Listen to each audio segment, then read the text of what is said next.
Hah?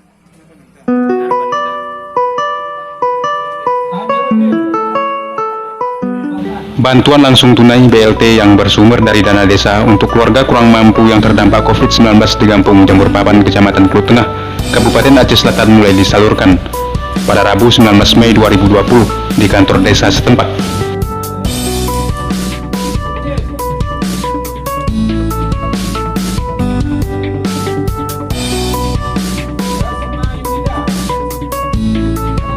Sebanyak 64 kepala keluarga miskin di Desa Jambor Papan telah menerima bantuan langsung tunai untuk alokasi bulan pertama. Penerima BLT dana desa adalah murni dari keluarga miskin yang tidak tercatat sebagai penerima bantuan lainnya.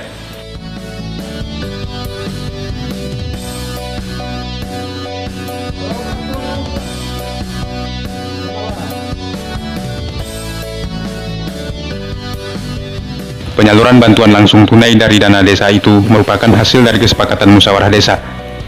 Seluruh masyarakat penerima BLT sangat bersyukur dengan adanya bantuan ini sedikit tidak telah dapat membantu memenuhi kebutuhan mereka menjelang Lebaran.